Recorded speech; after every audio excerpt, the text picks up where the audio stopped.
A single mother paid for groceries with coins at a Walmart checkout. The billionaire standing right behind her looked into her cart and froze. It wasn't the coins. It wasn't the growing line. It wasn't the shame burning across her face. It was what he didn't see in that cart that broke something inside him.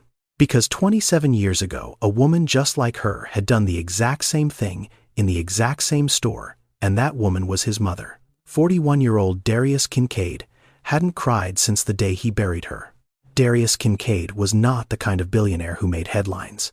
He didn't tweet. He didn't do podcast interviews. He didn't stand on stages at tech conferences telling audiences how to hustle harder.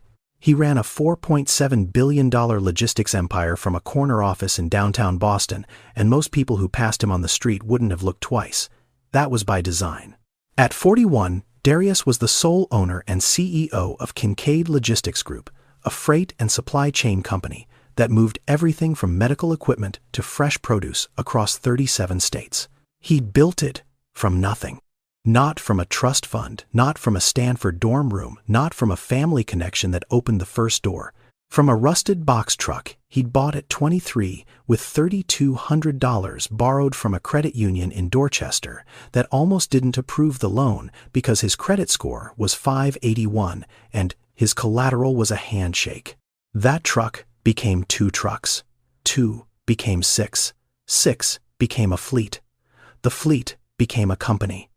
The company became an empire. And the boy from Dorchester became the man in the penthouse on Exeter Street in Back Bay, with floor-to-ceiling windows overlooking the Charles River and a closet full of suits that cost more than his mother had earned in a year. His watch alone was worth $26,000. A Vacheron Constantin Overseas titanium case blue dial, the kind of timepiece that whispered wealth instead of shouting it.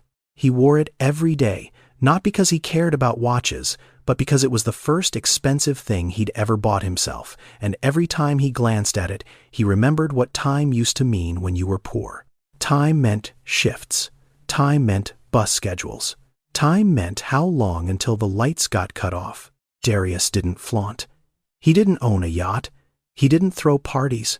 His driver, a retired Marine named Clyde, drove him in a black Maybach with tinted windows, but Darius sat in the back seat the way other men sat in waiting rooms.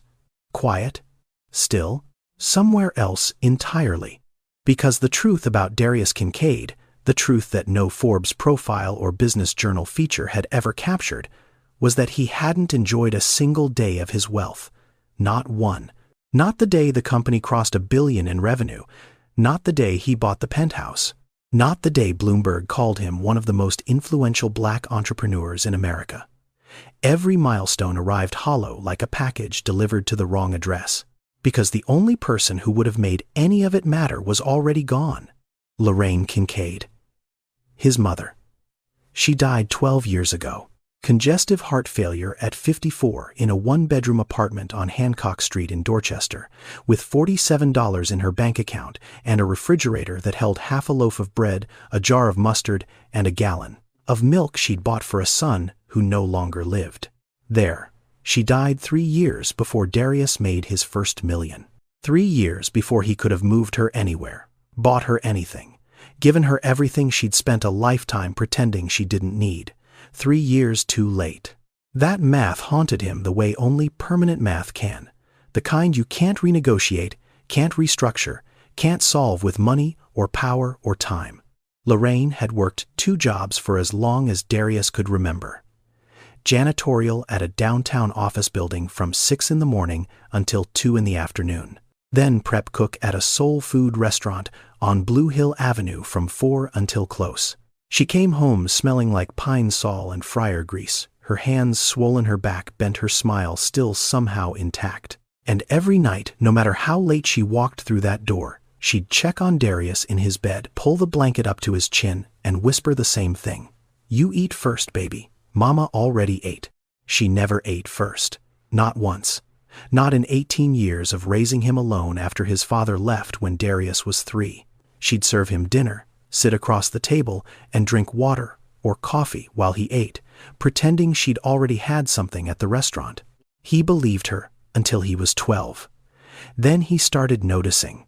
The way she'd push food around a plate without lifting the fork. The way she'd wrap her portion in foil and put it in the fridge for him tomorrow. She gave everything she had and called it enough. She went without and called it fine. And she died before her son could give any of it back. That was the wound Darius carried. Not on his face, not in his voice, not in the way he ran his company with precision and discipline, but deep marrow, deep in the place where grief lives after it stops being sharp and becomes something worse, permanent. Every year, on March 14th, the anniversary of Lorraine's passing, Darius disappeared. His assistant Denise knew not to schedule meetings. Clyde knew not to bring the car. The office knew not to call. Darius. Because on that day, Darius Kincaid stopped being a billionaire. He put on a gray hoodie that had survived since his 20s faded and pilled at the cuffs.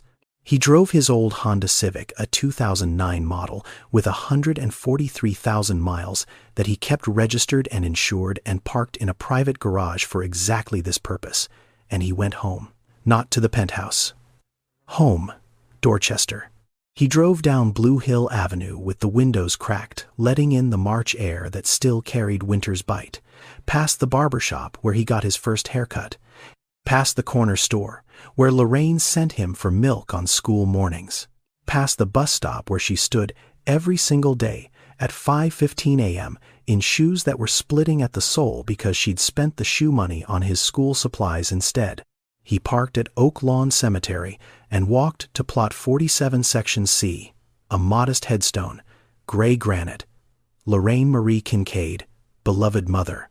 He placed white chrysanthemums against the stone, the same ones every year, because Lorraine used to say they were the best flowers a poor woman could buy. Cheap, but they last. Like us, baby. He sat on the cold ground beside her grave and talked, told her about the company, about a new distribution center opening in Memphis, about the charity gala he'd attended where he felt like a fraud, about the emptiness that lived in rooms too expensive for her to have ever walked into. He talked until his voice went thin, and then he sat in silence until the cold made his knees ache. Then he drove to Walmart. Not any Walmart, the Walmart on Blue Hill Avenue, the one with the scratched linoleum floors and the fluorescent lights that buzzed at a frequency only people who'd spent too much time under them could hear. The one where Lorraine shopped every Thursday evening after her second shift.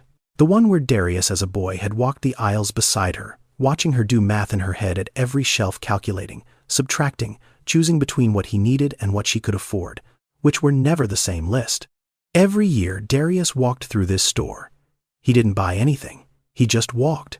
Past the cereal aisle where Lorraine always picked the yellow box of Cheerios because it was the cheapest per ounce. Past the produce section where she'd squeeze avocados she'd never buy and say maybe next week. Past the school supplies aisle where she'd let him pick one thing, just one, and he'd hold a box of crayons like it was treasure. He walked, and he remembered, and he left. 12 years of this ritual.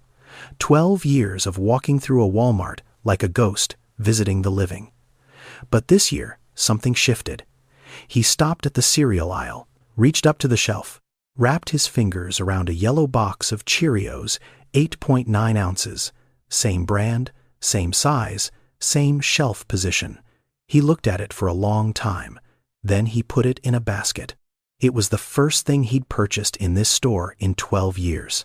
He walked to the checkout lanes, chose a regular line instead of self-checkout because Lorraine never trusted machines with money, and stood behind two other customers. His hoodie was pulled up, his Vacheron Constantine hidden under the sleeve. Nobody looked at him. Nobody recognized him.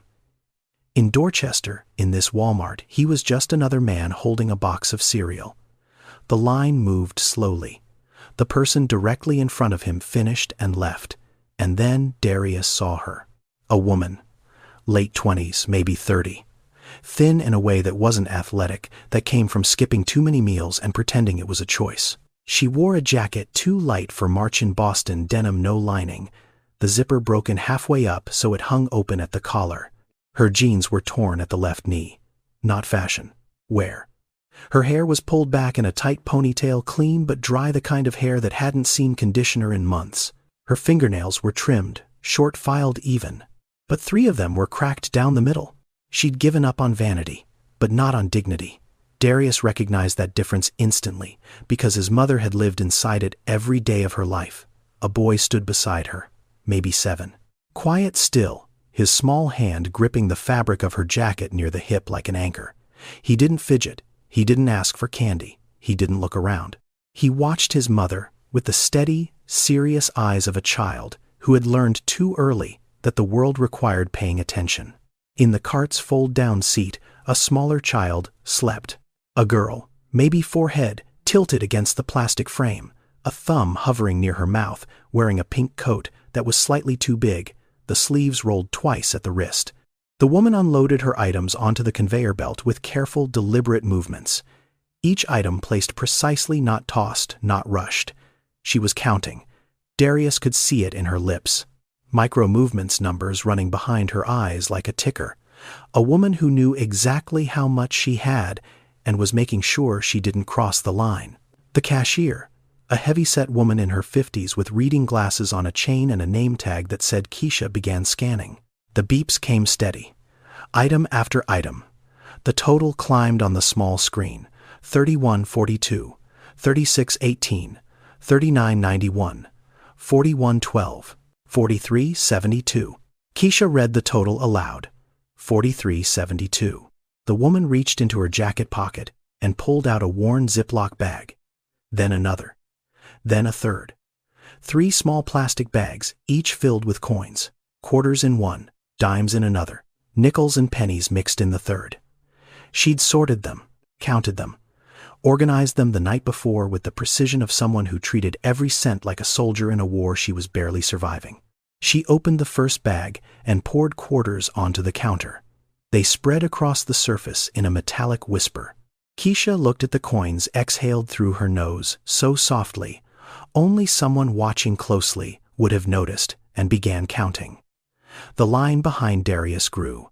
A man in a Red Sox cap shifted his weight and muttered something under his breath. A woman, 2 spots back, shook her head and pulled out her phone, the universal gesture of performed impatience. The mother didn't look up.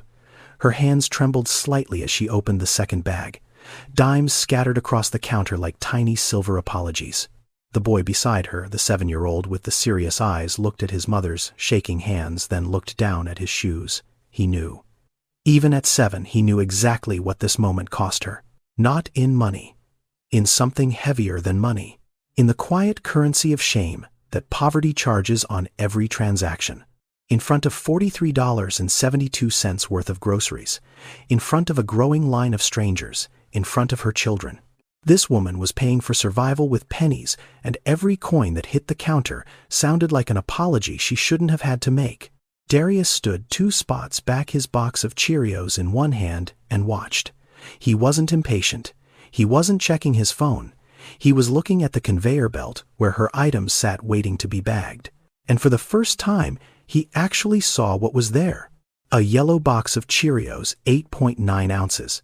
The same box, the same brand, the same shelf, the exact cereal he was holding in his own hand. A gallon of whole milk. A jar of peanut butter store brand, the kind with the white label and the plain font that says "We know you can't afford Jif." A loaf of white bread. A bag of apples, the small ones 5 pounds for $3.99, the cheapest option in produce.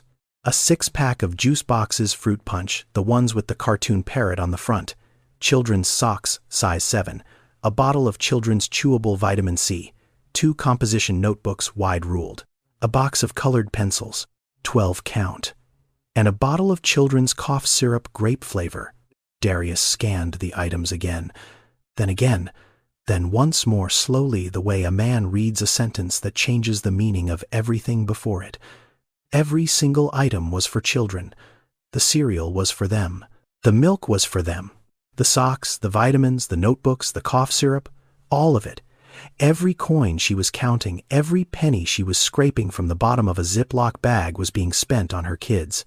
There was no shampoo, no deodorant, no razor, no lotion, no snack she might have wanted for herself, no meat, no protein of any kind that wasn't peanut butter, no coffee, no magazine, no lip balm, Nothing for her, not one thing. Darius looked at the woman again.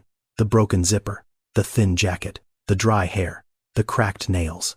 She was standing in a Walmart checkout line in March in Boston, where the wind cut through denim like it wasn't there, paying for her children's groceries, with coins she'd counted by hand the night before, and she hadn't spent a single cent on herself. He looked at the Cheerios in her cart, then at the Cheerios in his hand. Same box, same shelf, same store, 27 years apart. His mother's hands had done the same thing. On this same counter, with the same coins, buying the same cereal. For him. Never for herself, always for him. And the whole world had just stopped right there between the beep of a scanner and the clink of a dime hitting Formica, and Darius Kincaid could not move.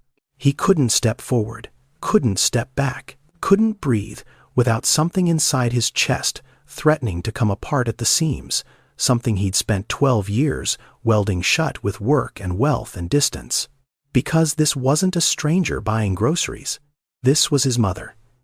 Standing right there, alive in a different woman's body, repeating the same sacrifice he'd been too young to stop and too late to repay. And the yellow box of Cheerios in his hand felt heavier than anything he'd ever held. Heavier than contracts, heavier than loss, heavier than the granite headstone he'd knelt beside an hour ago. The memory hit him like a fist to the sternum, not gradually, not in soft focus like they show in movies.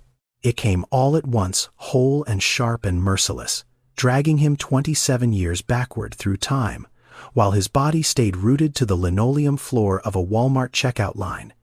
He was 14, same store, same aisle, same fluorescent hum overhead, but the woman standing at the register wasn't a stranger. She was everything. Lorraine Kincaid was 36 years old and looked 50, not because she was aging badly, because exhaustion had a way of carving time into a woman's face faster than any calendar could.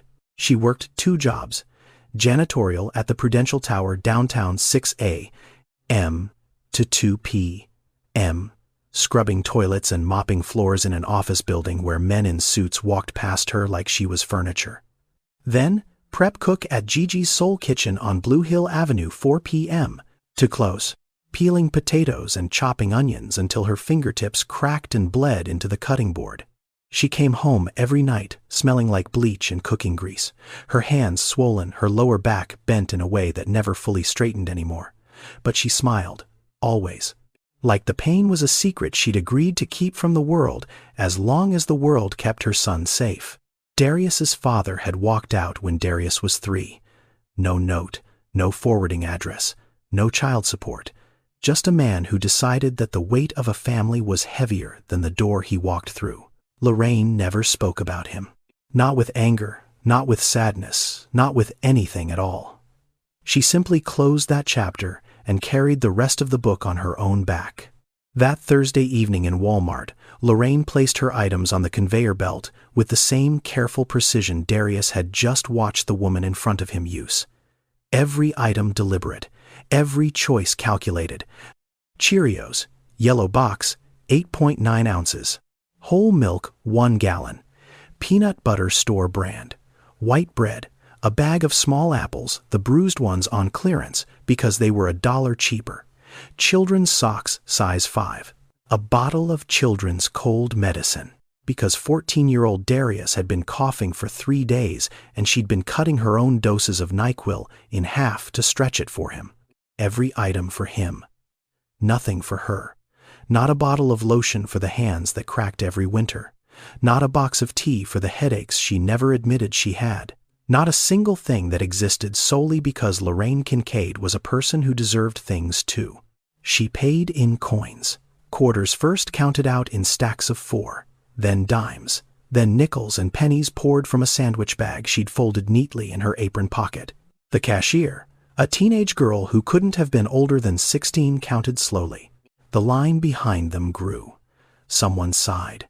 Someone shifted their weight with the theatrical impatience of a person who had never once worried about whether their debit card would clear. Lorraine didn't flinch. She stood straight, chin-level eyes forward, hands folded at her waist while the coins were counted. Dignity poured off her like armor. And Darius, 14 and old enough to understand, but too young to fix anything, stood beside her and felt something in his chest that he couldn't name then and still couldn't name now. Something between rage and reverence. Between wanting to burn the world down and wanting to build his mother a castle inside it. He watched her count coins and made a promise to himself that he would never let her do this again. That one day, he would hand her a credit card with no limit and tell her to buy everything she'd ever skipped, every lotion, every tea, every meal she'd pretended she'd already eaten. That one day, the woman who gave everything would finally receive something back. He was 27 years too late. Ma, he'd said that evening, walking to the car with plastic bags cutting into his fingers because he insisted on carrying all of them. "You didn't get anything for yourself," Lorraine smiled. She didn't look at him. She looked straight ahead, keys already in her hand, the smile of a woman who'd practiced this answer so many times it came out smooth as scripture.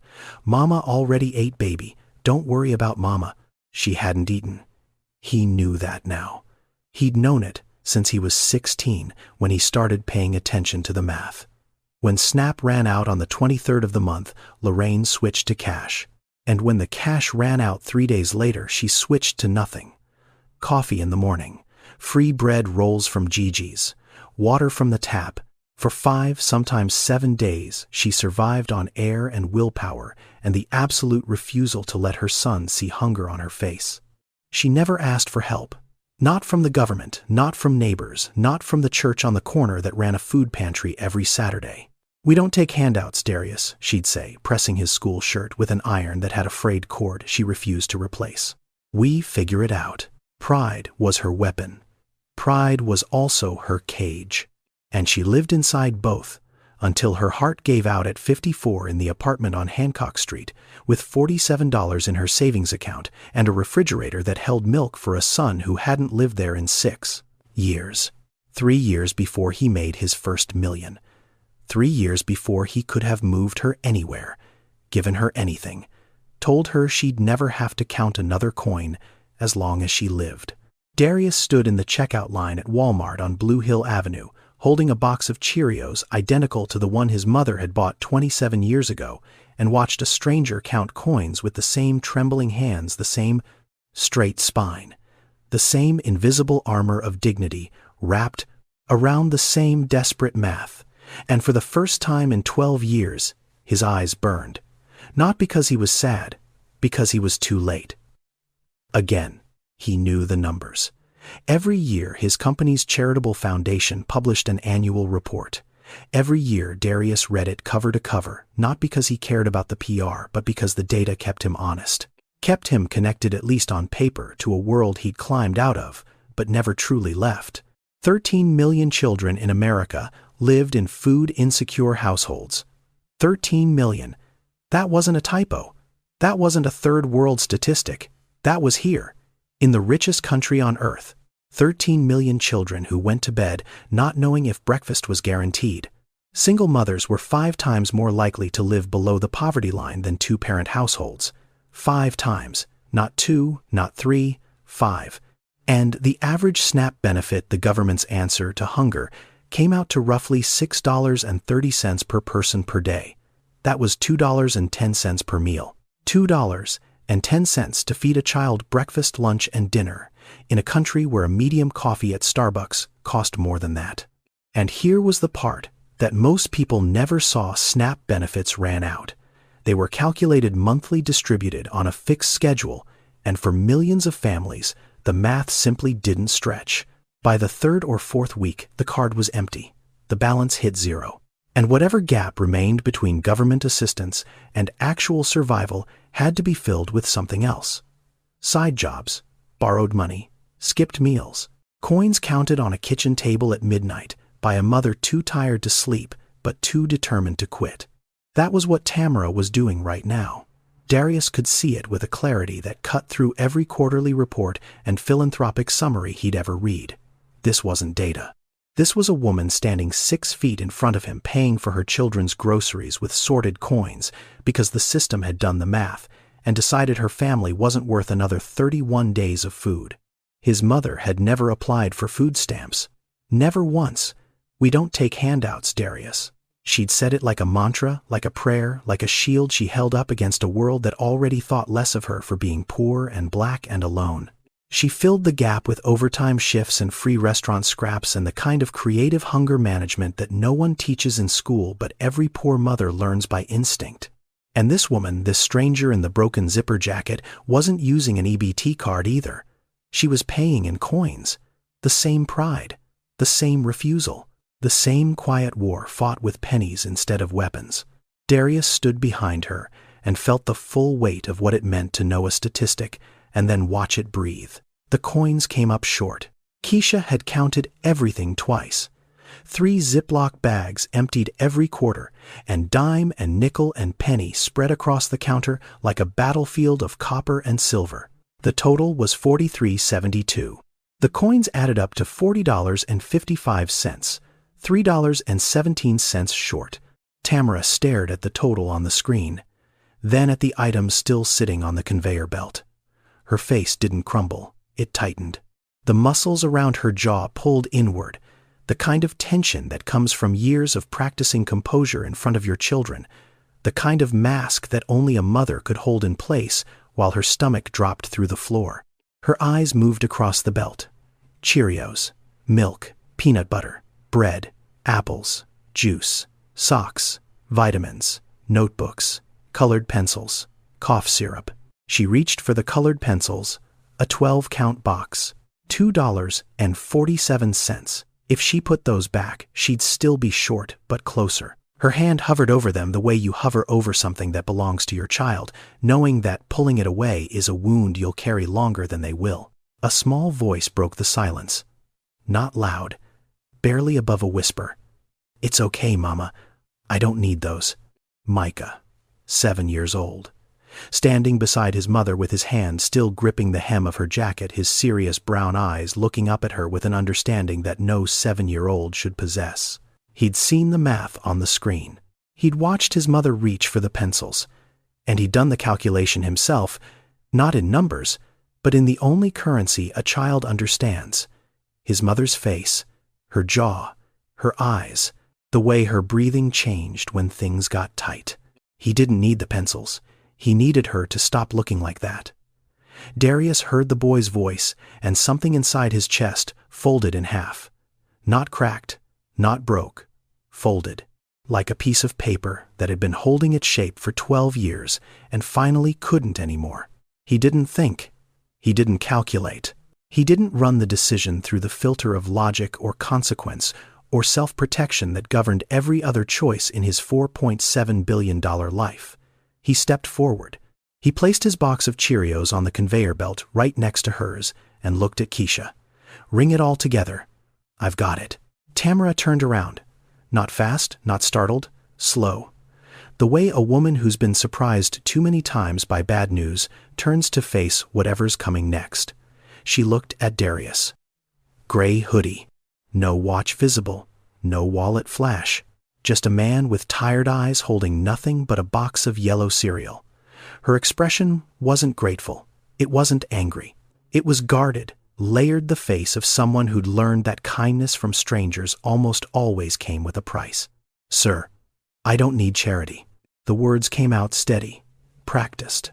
She'd said them before, probably to social workers, probably to concerned neighbors, probably to herself every morning when she looked in the mirror and decided that today, like every other day, she would handle it alone. Darius looked at her. He didn't smile. He didn't reassure. He just said quiet enough that only she and Keisha could hear. "It's not charity.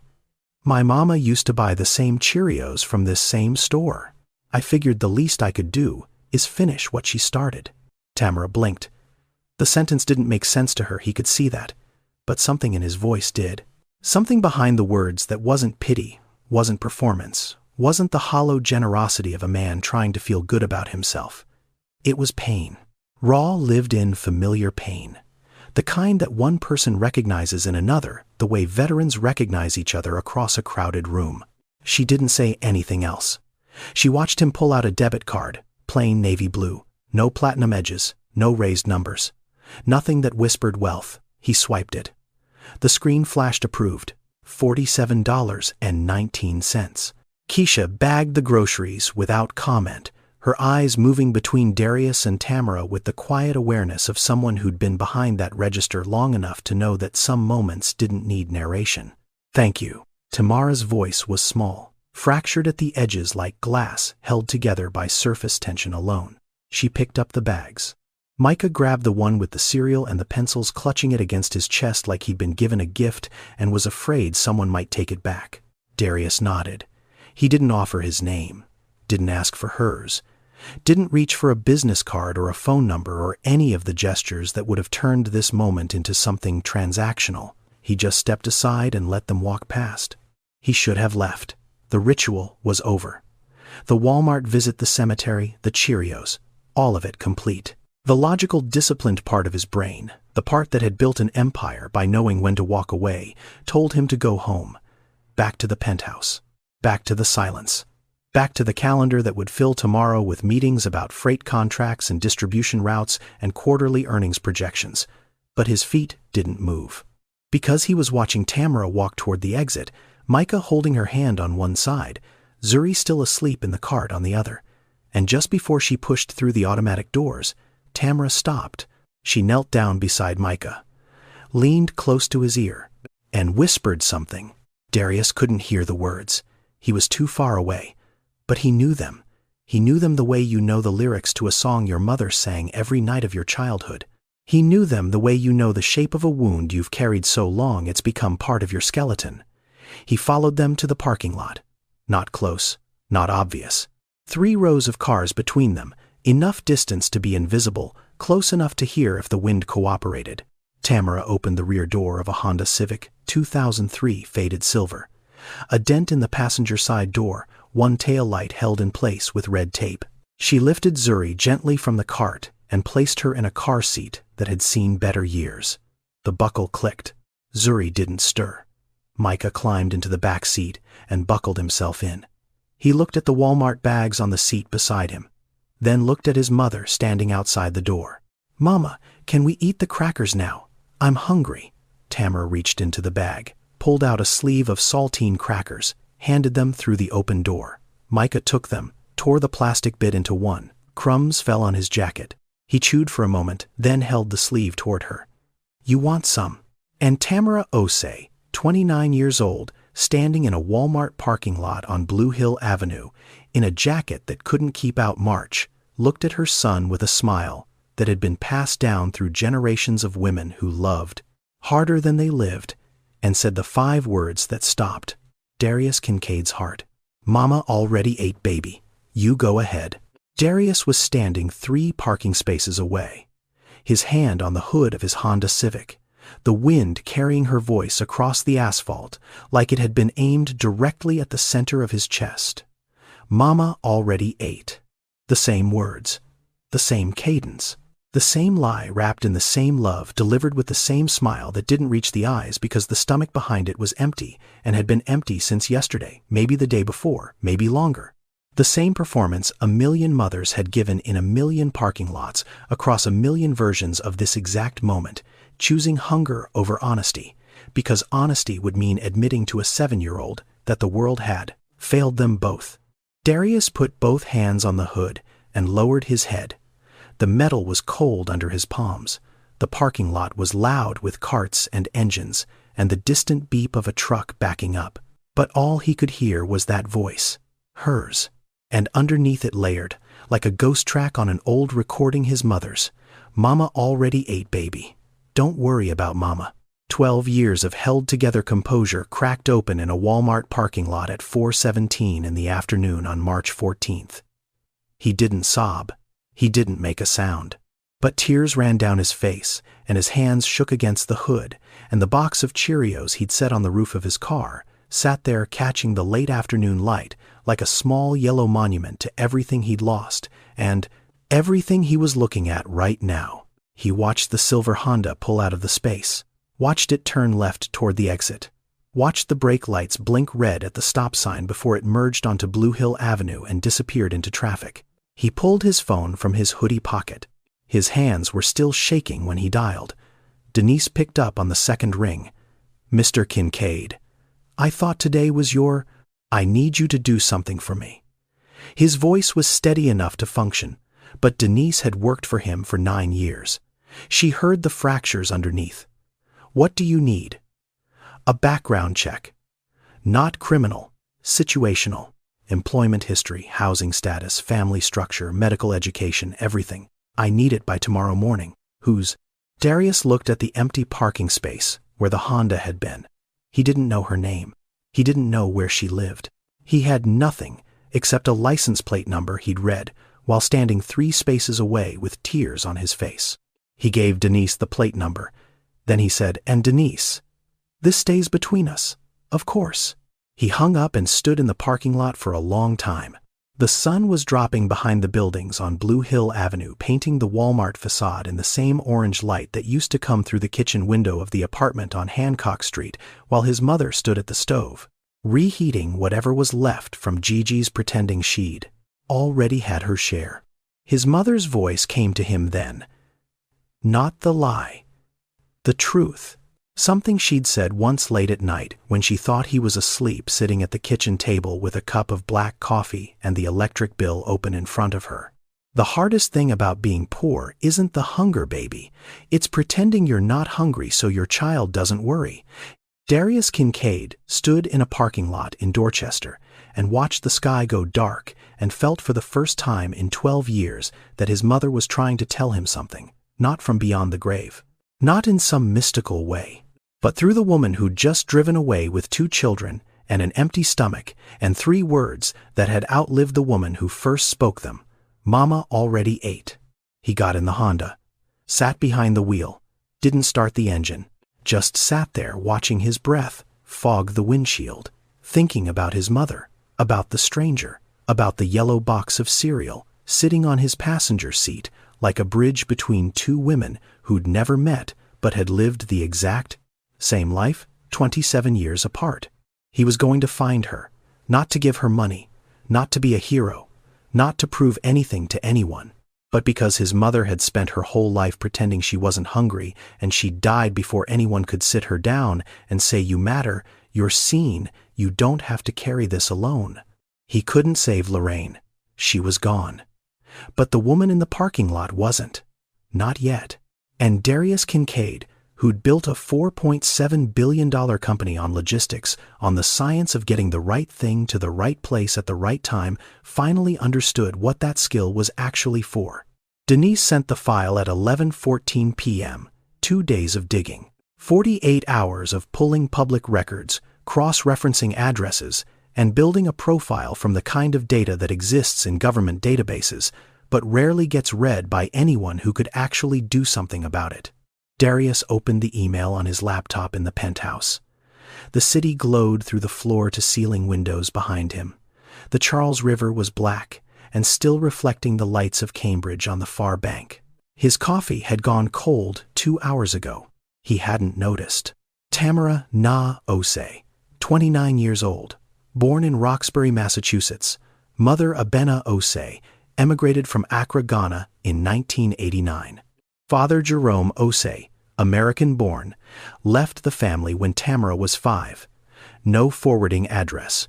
No child support paid. Last known location somewhere in Florida.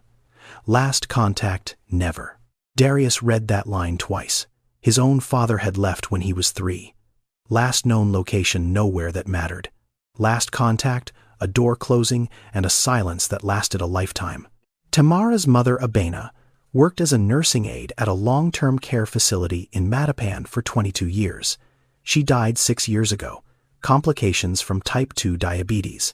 She was 53. She left behind no estate, no savings, no life insurance. Just a daughter and 2 grandchildren she'd helped raise between double shifts and insulin injections that she sometimes skipped because the copay was $14, and $14 was a gallon of milk, a loaf of bread, and bus fare for a week. Lorraine Kincaid had died at 54. Congestive heart failure. $47 in her account, 1 year apart in age, $1 apart in savings. 2 women who'd never met living the same life in different zip codes dying the same way for the same reason, not from disease, From the accumulation of years spent putting everyone else first and themselves last until their bodies simply couldn't carry the weight anymore. Darius closed his eyes, opened them, kept reading. Tamara graduated from Madison Park Technical Vocational High School with a 3.7 GPA. She was accepted into the licensed practical nursing program at Bunker Hill Community College on a partial scholarship. She completed 3 semesters, top of her clinical rotation. Instructors noted her as exceptional. The word actually appeared in her academic file underlined. Then she got pregnant. She was 22. The father, a man named Jamal, whose last name appeared nowhere in Tamara's records because he'd disappeared so thoroughly, it was as if he'd been erased from the system entirely, promised to stay, promised to help, promised to be there when the baby came. 4 months after Micah was born, Jamal was gone. Same story, same door, same silence. Tamara withdrew from Bunker Hill, not because she wanted to, because there is no affordable childcare for a newborn in Boston. If you don't have family, don't have a partner, don't have savings, and don't have the kind of safety net that wealthy people assume everyone has, they've never had to live without one. She took 2 jobs, prep cook at a restaurant on Dudley Street, 6 a.m. to 2 p.m., cleaning crew at an office building in the financial district, 5 p.m. to midnight. Between shifts, she picked up Micah from a neighbor who watched him for $40 a week, fed him, bathed him, read to him, put him to bed, and left for the second job before he woke up from his nap. Darius recognized the schedule. It was his mother's schedule, almost hour for hour, prep cook during the day, cleaning crew at night. The same split shift that left you smelling like 2 different kinds of exhaustion and sleeping in a chair because you only had 3 hours before the alarm went off and you had to become a different kind of tired. Tamara's current apartment was a studio on Geneva Avenue. 380 square feet, $1,150 a month. That was roughly 70% of her take-home pay. She received SNAP benefits for the children, but not for herself. Zuri attended a state-subsidized daycare. Micah was enrolled in 2nd grade at the Kenny Elementary School, but the after-school program cost $120 a month and Tamara couldn't cover it. So Micah went home at 3:30 every afternoon and sat alone in the apartment until Tamara returned at 6, sometimes 6:30, sometimes later if the bus ran behind schedule. A 7-year-old boy, alone, for 2.5 hours every day. Because his mother couldn't afford the program that would keep him supervised and safe, and the system that was supposed to catch children like Micah had too many children to catch and not enough hands to hold them. Darius closed the laptop. The screen went dark. The penthouse went quiet. He sat in the leather chair that cost more than Tamara's annual rent and stared at the skyline he'd once been so proud of owning a piece of. But he didn't see the skyline. He saw Hancock Street. He saw the apartment with the peeling linoleum and the radiator that clanked all winter. He saw his mother walking through the door at 11 at night, her hands swollen and cracked, opening the refrigerator, finding the last slice of bread and putting it on a plate for him tomorrow, then closing the door, going to bed empty. Tamara Osei was living his mother's life. The same jobs, the same math, the same lie at the dinner table, and if no one did anything, she would die the same way.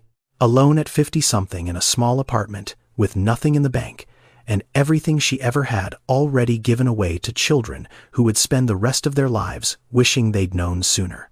If this story is hitting you, subscribe for more like this. Now, let's continue. The following Thursday, Darius drove the Honda Civic back to the Walmart on Blue Hill Avenue. Same hoodie, same jeans, same deliberate invisibility. He parked in the same lot, walked through the same entrance, and did the one thing a man worth $4.7 billion had never done in his professional life. He gambled. He was betting that Tamara Osei shopped on a schedule, that a woman who counted coins into Ziploc bags and knew the exact price of every item before it hit the conveyor belt was the kind of person who bought groceries on the same day at the same time every week because unpredictability was a luxury she couldn't afford. He walked past the pharmacy section, past the cleaning supplies, past the seasonal display of discounted Valentine's candy that nobody had bought, and turned into the dairy aisle. She was there. Standing in front of the refrigerated case, with a gallon of whole milk in one hand and a half-gallon in the other, her eyes moving between the price tags like a calculator, running a program she'd memorized long ago. Micah stood beside her, holding the edge of the cart. Zuri was in the fold-down seat, awake, this time chewing on the ear of a stuffed rabbit that had seen better decades. Darius approached from the far end of the aisle. Slow, casual. The body language of a man who happened to be in the same store, not a man who'd read a 40-page report about her life 2 nights ago. "Excuse me. I think we met last week. At the register." Tamara looked up. Recognition came fast. Not warmth, not relief, caution. The measured, practiced wariness of a woman who had learned that people who showed up twice usually wanted something. Then Micah saw him. The boy's face changed. Not a smile exactly, but something close. The softening that happens when a child recognizes someone who was kind to his mother in a moment when the world wasn't. "You're the Cheerios man," Micah said. Darius almost laughed. Almost. It caught in his chest like a hiccup, the sound of surprise mixed with something he hadn't felt in a long time. Delight, pure, unexpected delight. He'd been called Mr. Kincaid by investors, Sir by employees, Darius by exactly 2 people in his life, both of whom were dead. But Cheerios man.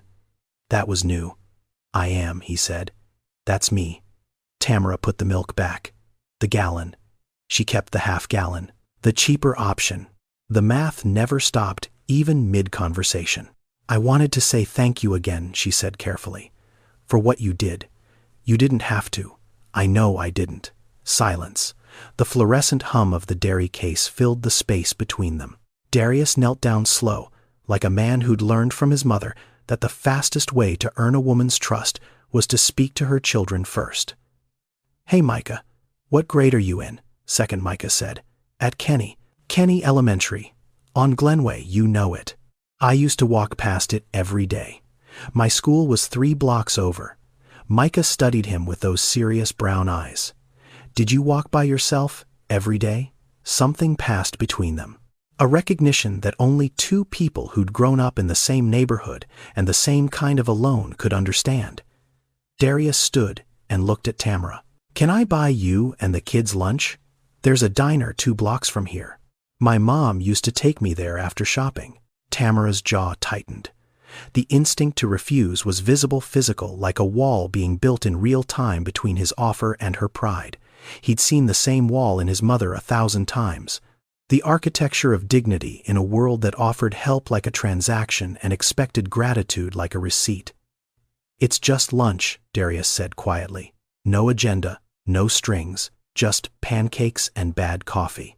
Micah looked up at his mother. He didn't beg. He didn't plead. He just looked with the hope of a child who'd learned to keep his wants small so they'd fit inside what his mother could carry. Tamara exhaled. "Okay, just lunch." The diner was called Gigi's. Not the original. The original had closed 8 years ago, when the owner retired. But the new owner kept the name, kept the menu, kept the booth by the window that Lorraine used to slide into every other Thursday evening after shopping when she'd saved enough that week to buy Darius a short stack of pancakes and pretend she'd already eaten. Darius didn't tell Tamara any of this. He just held the door open and let them walk through. Micah slid into the booth and immediately opened the laminated menu, scanning the pictures with the intensity of a boy who didn't eat at restaurants often enough for it to feel ordinary. "Can I get pancakes?" he asked, looking at Tamara, not Darius, because he knew who paid for things in his world. "Order whatever you want," Darius said before Tamara could calculate the price. Zuri pointed at a picture on the kids' menu. "The yellow one," she declared. "Eggs sunny side up." She didn't know the name. She knew the color. 4 years old and already fluent in the language of choosing things by sight because nobody had taught her the words yet. Tamara ordered coffee, just coffee, black, nothing else. Darius looked at her across the table. "You're not eating." She wrapped both hands around the mug like a woman trying to absorb warmth through ceramic. "I'm fine. I already." She stopped. The sentence hung in the air between them, half-formed the first 2 words of a lie she'd told 1,000 times to 1,000 people in 1,000 variations. I already ate. I'm not hungry, I had something at work. The universal language of mothers who'd perfected the art of disappearing their own hunger so thoroughly that it became invisible even to themselves. But she couldn't finish it. Not here. Not in front of this man who'd paid for her groceries with a box of Cheerios and a sentence about his mother that still echoed in her head a week later. Something in his eyes when he'd said it. Something that told her he knew. The second half of that sentence, the part she never said out loud, the part that went, I already ate, which means I didn't eat, which means I won't eat until tomorrow, which means the math works out, and my children never have to know. Darius didn't wait for her to finish. He flagged the waitress. 2 short stacks, please. 1 for the gentleman here, and 1 for her. He nodded toward Tamara. Same thing. Butter and syrup. Tamara opened her mouth to protest. My mom used to say the same thing, Darius said quietly. His voice wasn't preachy. It wasn't pitying. It was the voice of someone pulling a thread they'd carried for decades. I'm fine. I already ate. Don't worry about me. She said it every single day. Took me 25 years to figure out she was lying every time. Tamara stared at him. Her lips pressed together. Her eyes glistened, not with tears exactly, but with the kind of moisture that rises when someone says out loud the thing you've been hiding underwater for so long you forgot it was there. The pancakes arrived. Micah attacked his with the unself-conscious joy of a 7-year-old who had temporarily forgotten that the world was complicated. Zuri poked her eggs with a fork, fascinated by the way the yolk ran across the plate like liquid gold. Tamara looked at the pancakes in front of her. Stacked. Buttered. Warm. She picked up the fork slowly, like someone who'd forgotten the weight of eating without calculating who else needed to eat first. She took a bite, chewed, swallowed, and for a moment, just a moment, the tightness in her shoulders loosened, and she looked like a woman who was simply eating breakfast instead of a woman performing the endless calculus of sacrifice. She told him about the nursing program, not because he asked, because the pancakes had done something that a week of sleepless nights couldn't. They'd made her feel for 11 minutes in a vinyl booth, like a person instead of a system. She told him she'd been 3 semesters into the LPN program at Bunker Hill, top of her clinical rotation. Instructors had used the word exceptional. She told him about the pregnancy, about Jamal, about the withdrawal, about the 2 jobs, about Micah coming home to an empty apartment every afternoon, because after school cost $120 a month, and $120 a month was 4 days of groceries. She didn't tell it like a tragedy. She told it like a list. Calm, matter of fact. The way you describe a problem you've stared at for so long it's lost its emotional charge and become just another wall you walk around every day. But Darius heard the charge underneath. He heard the dream that had been folded and placed in a drawer so deep she'd almost forgotten which drawer it was in. What would you do, he asked, if you could go back to school? Tamara stopped chewing. She looked at him with an expression he'd seen before on the faces of people in boardrooms when someone asked a question that changed the shape of the entire conversation. I'd finish my nursing license. The answer came immediately. No pause, no calculation, no weighing of probability or practicality. It came the way truth comes when it's been held captive, and someone finally opens the door. I'd finish my LPN. Then I'd work toward my RN. I want to be in community health. Clinics. The ones in neighborhoods like this, where people can't afford to get sick, but can't afford not to. Darius looked at her. 29 years old, 2 children, 2 jobs, a 380-square-foot apartment, and a dream she'd kept alive for 7 years on nothing but willpower and memory. She hadn't buried it. She'd just run out of hands to carry it. Okay, he said. Let me make a phone call. Tamara's face shifted. Not hope. Not yet. Something before hope. The careful, guarded look of someone who'd been disappointed enough times to know that wanting something was the fastest way to lose it. I don't need a handout, she said. The same words from the checkout line. The same spine. I know, Darius said. That's not what this is. He called Denise from the parking lot while Tamara buckled the kids into the Honda. His voice was calm, controlled the CEO voice that made things happen in rooms he wasn't standing in. I need you to pull the scholarship database at Bunker Hill Community College. There's a program called Second Chance. It's for women returning to education after an interruption. I need to know the eligibility requirements, the application deadline, and whether a 29-year-old single mother with 3 completed semesters and a 3.7 GPA would qualify. Denise was quiet for exactly 1 second. You already know the answer. I need them to know it too. Kincaid Logistics Group had donated $2 million to Bunker Hill 3 years prior, part of a workforce development initiative. Darius had championed specifically because community colleges were the only on-ramp that people like his mother ever had access to. He'd never imagined that the money he'd given to an institution would one day create a path for a specific woman he'd meet in a checkout line. But life, as his mother used to say, has a longer memory than we give it credit for. Denise called back within an hour. The Second Chance Scholarship covered tuition, books, and clinical fees for qualifying candidates. Tamara qualified. She had always qualified. The scholarship had been available the entire time she'd been scrubbing office floors at midnight. She just didn't know it existed because no one in her orbit had ever told her, and the system that was supposed to connect people to resources had too many people and not enough connectors. That was the thing about poverty that data never captured and policy papers always missed. It wasn't just a lack of money, it was a lack of information, an asymmetry that kept the doors locked, not because they were sealed, but because nobody ever told you where the handle was. Darius called Tamara that evening. She picked up on the 4th ring. Her voice wary guarded the voice of a woman who didn't give her number to people lightly and was already regretting that she had. I found something, Darius said. It's not charity. It's a scholarship you already qualified for. Someone just needed to tell you it existed. Silence on the line. Then, what kind of scholarship? Nursing. At Bunker Hill. Full tuition.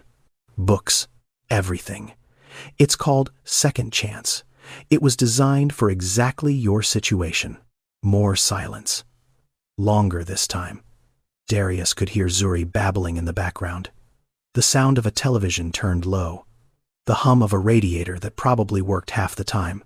Why are you doing this? Tamara asked. And for the first time, the question wasn't suspicious. It was genuine. The question of someone standing at the edge of something she'd been staring at from the other side for 7 years. Because my mother spent her entire life qualifying for things no one ever told her about, Darius said. And by the time I had the resources to find them for her, she was already gone. He didn't let the silence sit too long. He had more. Micah. There's a Boys and Girls Club on Bowdoin Street that runs a free after-school program. Homework, help, snacks, supervised activities until 6:30. No cost. He can start Monday. He heard Tamara's breathing change, the quickening of someone whose chest had been compressed for so long that the first full breath felt like pain. And your housing. You're paying $11.50 a month for 380 square feet. You qualify for a Section 8 voucher. You always have. The waitlist in Boston is long, but there's an expedited track for single parents enrolled in education programs. Denise, my assistant, she's already started the paperwork. If you want her to. Tamara didn't speak for a long time. When she did, her voice was barely above a whisper, fractured and raw, and holding onto the edge of something that might have been the beginning of belief. You're telling me these things were there this whole time? Yes. And nobody told me. Nobody told my mother either. That's the part that keeps me up at night. What Darius learned in the weeks that followed wasn't just about Tamara. It was about the architecture of poverty itself, the invisible infrastructure that kept millions of people locked in survival mode, while the keys to their own doors hung just out of reach in filing cabinets they didn't know existed. Denise had become his research partner without either of them naming it that. She'd been his assistant for 9 years, managed his calendar, his travel, his professional life with surgical precision. But this was different. This was personal, and Denise knew it because she'd grown up in Mattapan herself, 3 zip codes from Tamara's apartment, and she recognized the terrain. She's receiving SNAP, Denise told him, during a call that was supposed to be about a shipping contract but had veered somewhere more important. But she's not on WIC, Women, Infants, and Children. It's a separate federal program, Covers, milk, cereal, eggs, fruits, vegetables, peanut butter, specifically for mothers with children under 5. Zuri qualifies. Tamara qualifies. It would save her $60 to $80 a month on groceries. Why isn't she on it? Because nobody told her. The programs don't talk to each other. SNAP is administered through one office, WIC through another. There's no system that flags a family and says, hey, you're eligible for this other thing too. You have to know it exists. Find the office, fill out a separate application, provide separate documentation, and show up during business hours, which for a woman working 2 jobs is essentially impossible. Darius leaned back in his chair. $4.7 billion, and the thing that made him angriest wasn't a business competitor or a failed acquisition. It was a filing cabinet. The housing situation was worse. Tamara was paying $1,150 a month for 380 square feet. She qualified for Section 8, the federal housing choice voucher program that subsidized rent for low-income families. But the waiting list in Boston averaged 27 months. 27 months of paying 70% of your income for a studio apartment while a bureaucracy processed paperwork at the speed of indifference. There's an expedited track, Denise said, for single parents enrolled in approved education or workforce programs. If Tamara starts the nursing program, she moves up the list. Significantly. How significantly? 6 to 9 months instead of 27. Every piece of the puzzle connected to every other piece. The scholarship enabled the education enabled the expedited housing, the housing freed up income, the income stabilized the family, the stability allowed the children to thrive. It was a chain, and every link existed already. Every program was funded, operational, available. The only thing missing was the connector. The person who could see the whole chain at once and say, here, this is how the pieces fit. The system isn't broken, Darius said to Denise that night, standing at his window, watching the lights of Boston flicker like a circuit board designed by someone who'd never lived in the dark. It's designed to be hard to navigate. And the people who need it most are the ones with the least time to figure it out. Tamara started classes at Bunker Hill Community College on a Tuesday in April. Night sessions 6:30 to 9:45, 3 evenings a week. The Second Chance Scholarship covered tuition books and clinical fees. She wore the same jeans she'd worn to Walmart, but she'd ironed them.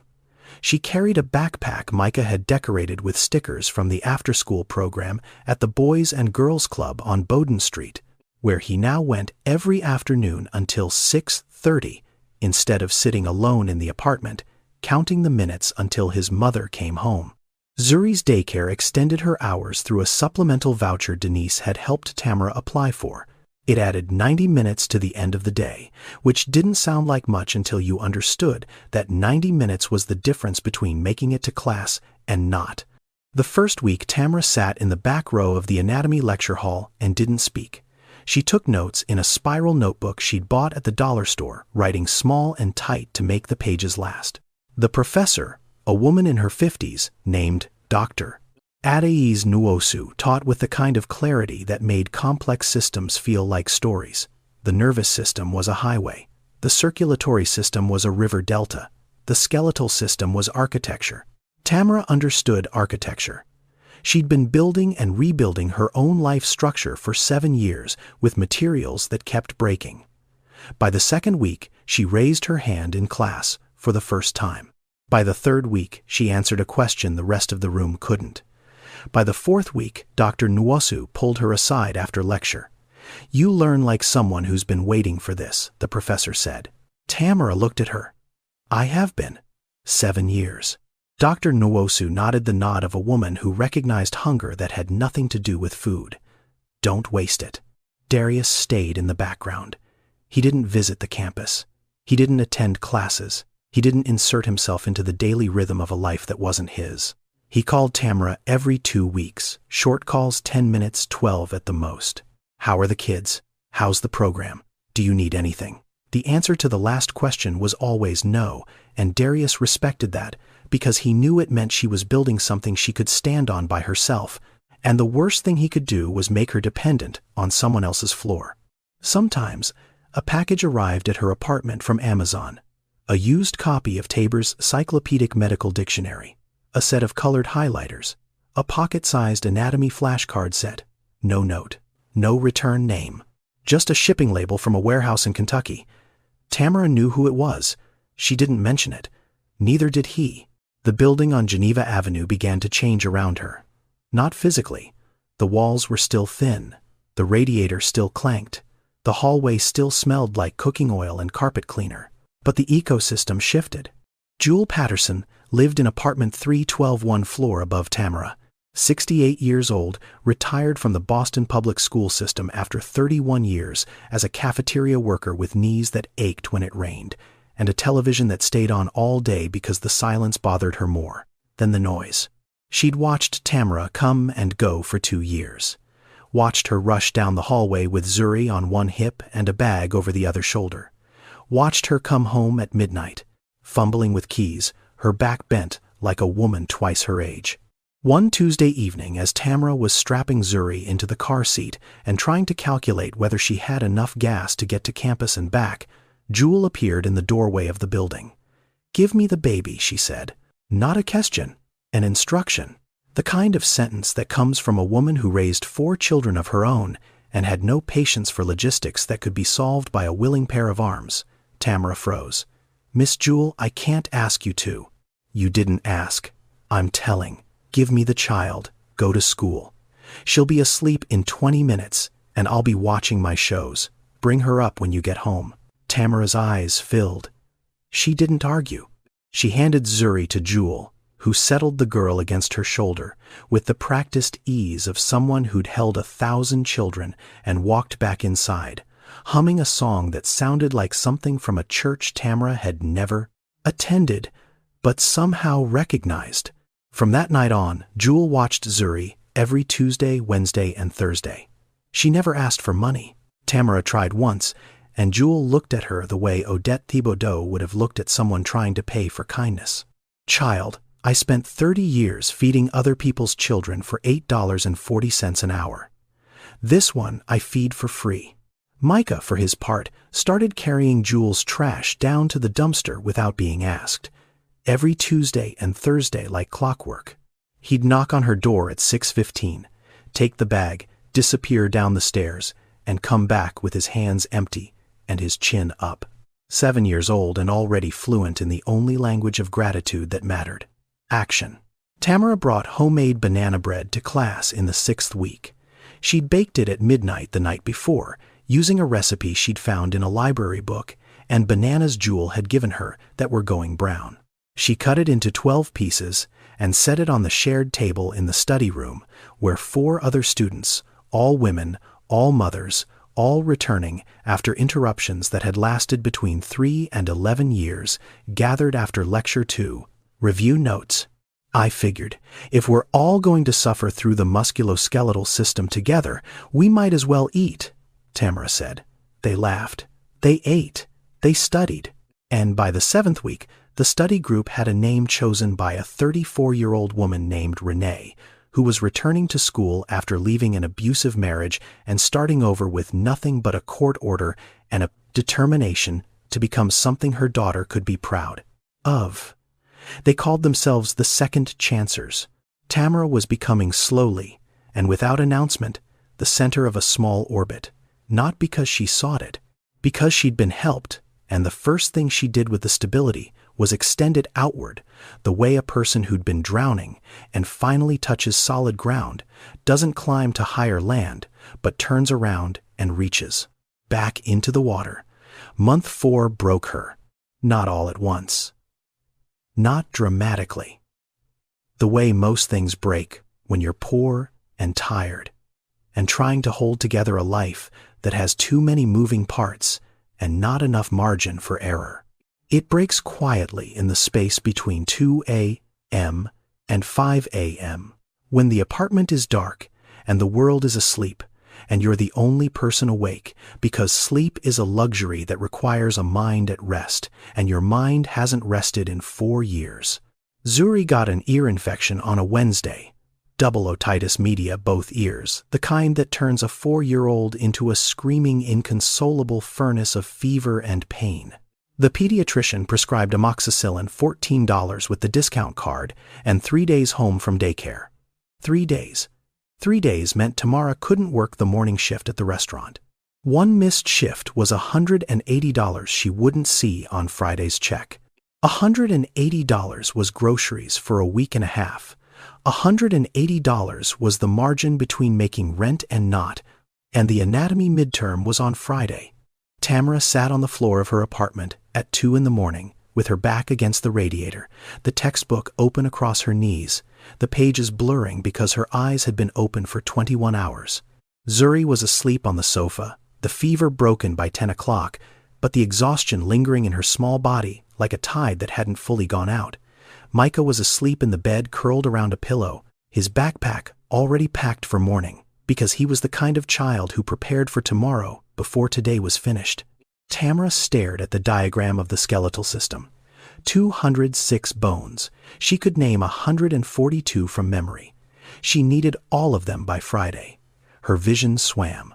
Her hands were shaking not from cold, from the particular kind of tremor that comes from running on coffee and adrenaline and the refusal to admit that you've reached a wall. She picked up her phone, scrolled to a name she'd added 3 weeks ago, hesitated, pressed call. Darius answered on the second ring. 2:15 in the morning, and his voice was clear alert, the voice of a man who was sitting at a desk surrounded by shipping manifests and quarterly projections, because sleep was something he'd sacrificed so long ago he'd stopped, counting it as a loss. "I can't do this." Tamara's voice was flat. Not crying, worse than crying. The absence of crying, the sound of a woman who'd used up every drop of emotional fuel and was running on fumes. "I can't be a student and a mother and a worker all at the same time. Something has to give." Darius was quiet, the kind of quiet that fills a phone line like pressure, like the air, before a storm that hasn't decided whether to break or hold. "My mother worked 2 jobs, he said finally. His voice was low, careful, the voice of someone choosing every word like it cost something. "Raised me alone. Never once sat in a classroom after high school. Did you know what she wanted to be? No? A teacher. 4th grade. She used to tell me when I was little. Said she wanted to teach kids how to read, because reading was the only door that stayed open, no matter how many people tried to close it. She had the application for Roxbury Community College in her dresser drawer for 6 years. She never filled it out. She never had time. She was too busy making sure I had time." Silence. "She ran out of time, Tamara. 54 years old, heart failure in a 1-bedroom apartment. She never sat in a classroom. She never stood in front of a room full of 9-year-olds and taught them how a sentence works." He paused. "You still have time.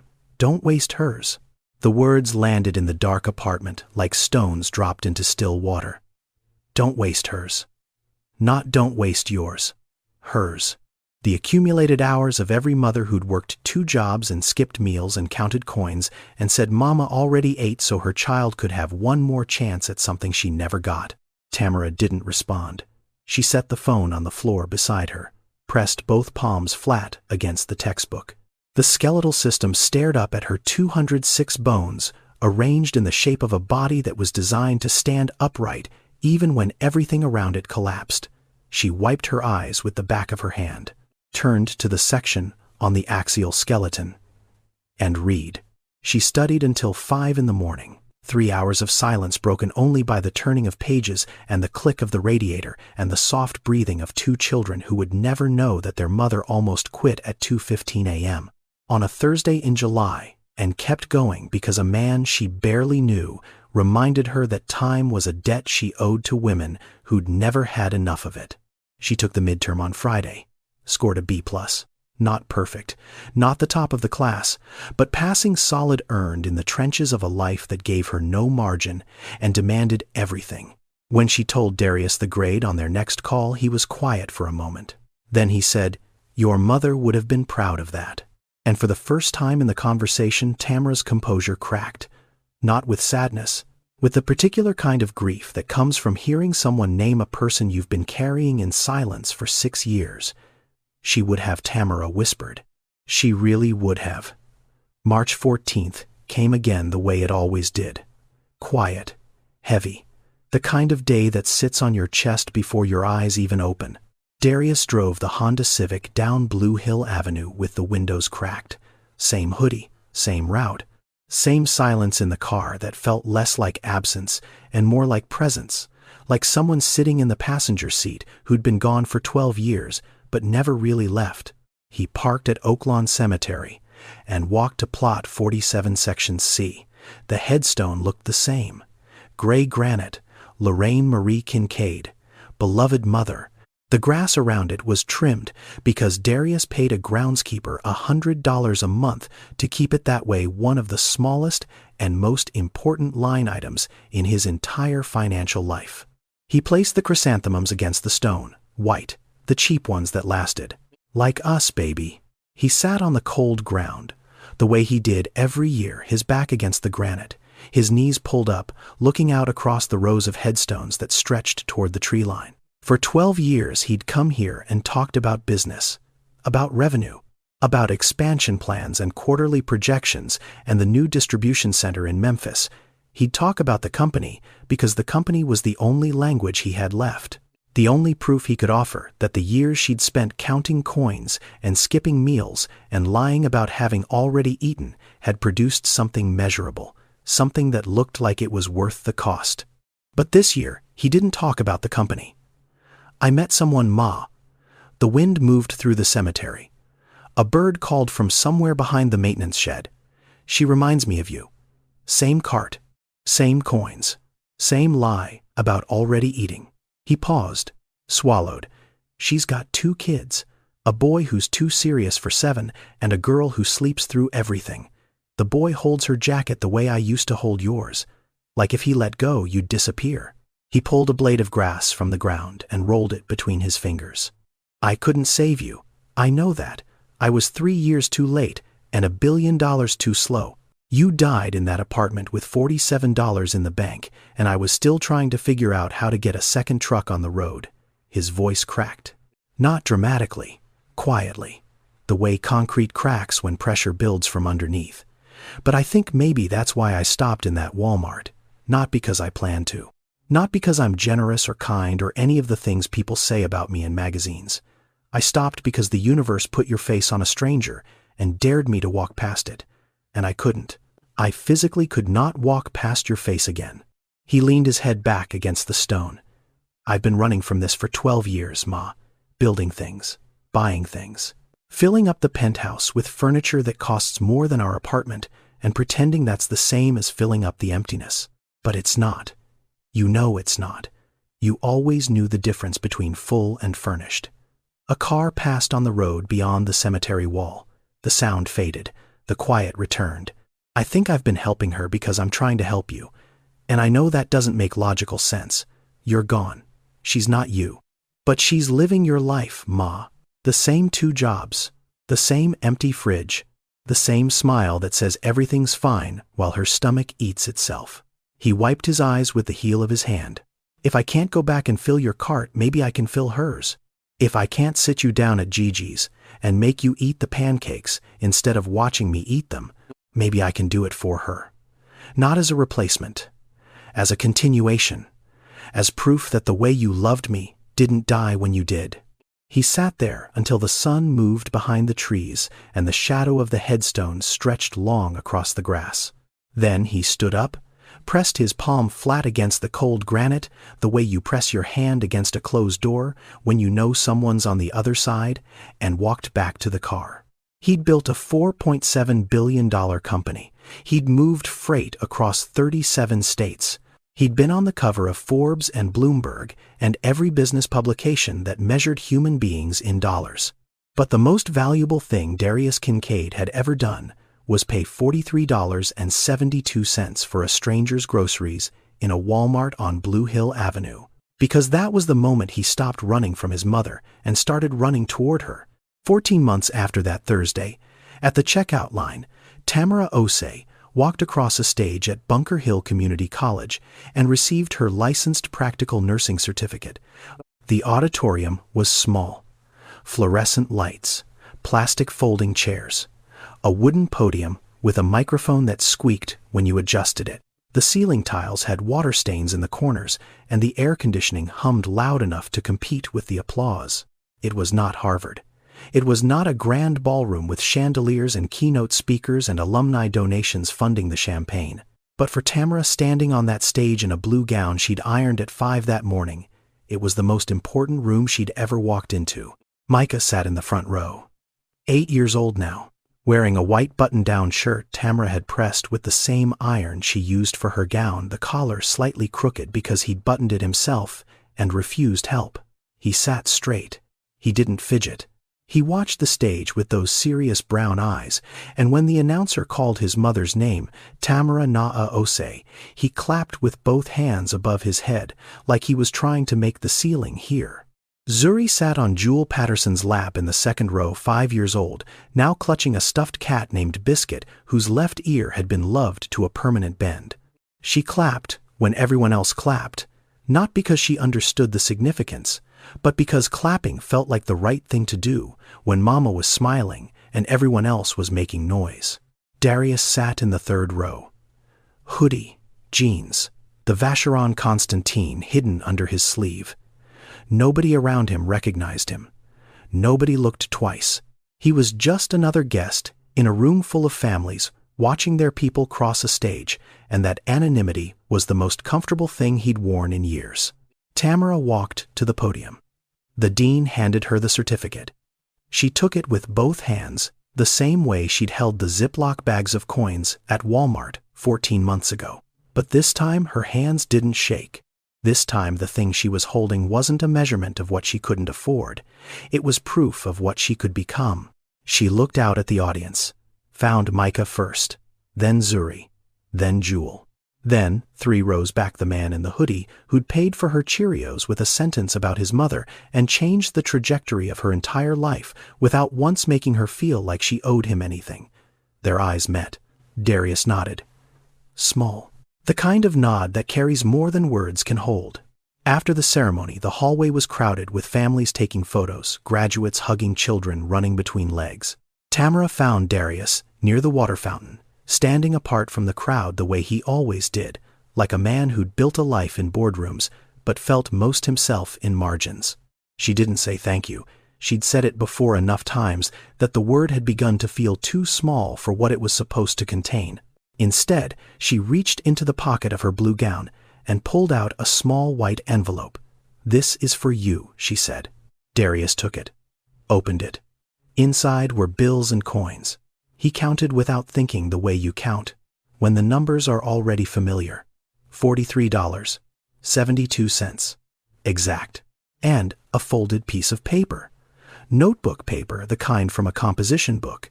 He unfolded it. Tamara's handwriting small and neat. For the next mama who says she already ate. Darius looked at the money, looked at the note, looked at Tamara. His throat locked, his eyes burned. The man who ran a $4.7 billion empire and negotiated contracts with Fortune 500 companies and never not once lost his composure in a business meeting, stood in a community college hallway holding $43.72 and could not speak. Micah appeared from somewhere in the crowd, weaving between adults with the precision of a child who'd learned to navigate tight spaces. He tugged on the hem of Darius's hoodie. "Mr. Darius, Mama says you're coming to dinner, right? She made jollof rice, and she said you have to eat because she knows you skip meals too." Darius looked down at the boy. 8 years old, serious brown eyes, the white shirt slightly crooked. The same boy who'd told his mother he didn't need colored pencils because he understood the math of being loved by someone who couldn't afford to love herself at the same time. Darius laughed. Not the polished boardroom chuckle he used at galas and investor dinners. A real laugh. The kind that breaks loose from a place inside you that hasn't been open in so long you forgot the door existed. The kind of laugh his mother used to pull out of him on Thursday evenings at Gigi's when she'd steal a bite of his pancakes and pretend she hadn't. "Your mama's right," Darius said, his voice thick. "I do skip meals." Tamara was standing at the end of the hallway, Zuri on her hip, Biscuit the cat dangling from Zuri's fist. She watched Darius and Micah walking toward her, the billionaire in the hoodie and the 8-year-old with the crooked collar, and she smiled. "You eat first," this time she called out. "I already ate." And there it was. The same 5 words. Mama already ate. But for the first time, they weren't a lie. They weren't a sacrifice wrapped in a smile designed to protect a child from the weight of what was missing. They were a joke. A real, warm-earned joke between 2 people who knew exactly what those words had cost every woman who'd ever said them and meant the opposite. Darius smiled back, and something in his chest, something that had been frozen since a 1-bedroom apartment on Hancock Street and $47 in a bank account and a woman who gave everything and called it enough, that something finally after 12 years thawed. Darius Kincaid didn't save Tamara Osei. He opened a door she was already strong enough to walk through. The $43.72 wasn't the gift. The gift was being seen, truly seen, by someone who recognized the sacrifice because he'd watched it consume the person he loved most. Sometimes the richest thing you can give someone isn't money. It's not a scholarship or a housing voucher or a seat in a classroom. It's the sentence, "I see what you're doing. It matters. You matter. And you don't have to carry this alone." This story is fictional, but the systems it describes are real. Food insecurity affects 1 in 8 households in America. The national nursing shortage exceeds 200,000 unfilled positions. Section 8. Housing waitlists average 27 months in major cities. Second chance scholarships exist at most community colleges across the country and go unclaimed every year because the people who qualify don't know they exist. Every one of these programs can be found with a single search. Every one of them has the power to change a life if the right person finds them at the right time. I wrote this because I believe the most dangerous lie in poverty isn't "I can't afford it." It's "Mama already ate." It's the lie parents tell so their children never have to feel the weight of what's missing.